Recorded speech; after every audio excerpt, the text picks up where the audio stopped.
I was in Ukraine before the full-scale invasion. Everyone I spoke to then had a plan. But the thing about war is that it doesn't allow you to keep to your plans. War has taken over every aspect of life. The air raid sirens are sounding, and we've been told to get to the underground.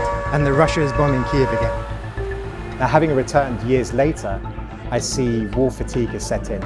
I'm Nils Adler, a producer, and between us, I still could not have imagined the scale or violence of a war that 4 years later has not ended.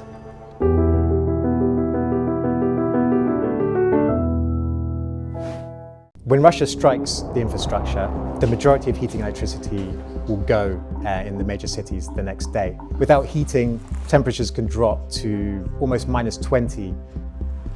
You're walking along a street, say in central Kyiv, there's the loud sound of generators. People have got these diesel generators and they're pumping away. I spoke to a single mum who was really afraid of the effect it's having on her daughter, the psychological toll of her daughter remembering these days and weeks and months of being cold and frightened. And she said it was actually affecting her eyesight because it was dark all the time. So the night her eyes were squinting, she was straining to see what was going on. She was scared all day about being able to have enough gasoline to power up a generator. When I speak to Ukrainians, this anniversary doesn't necessarily have any symbolic value because they're treating every day as it comes. They are focused on survival. There'll be multiple air raid sirens every day and people just don't react anymore.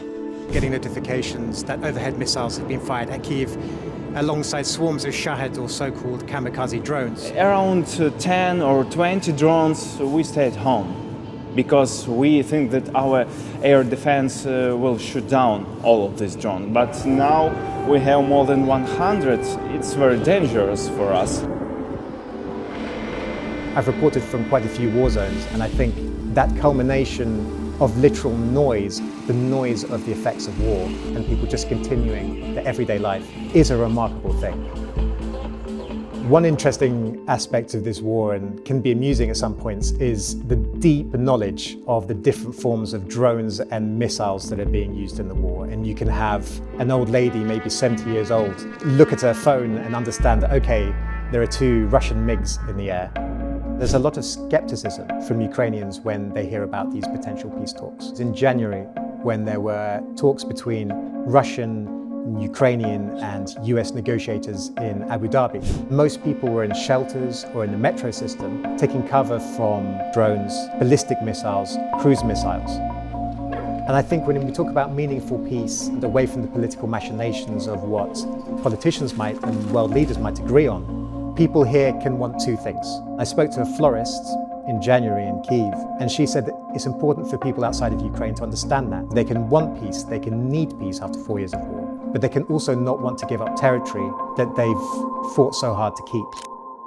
But deep down, of course, there's a lot of hurt. There's a psychological impact that we'll see for years to come. And I think the stories of hope amongst all of this, so the young people still partying or meeting up and socializing, and the old people still meeting up in a cafe, those are still the important stories to tell. People are still committed to sticking together through these difficult times.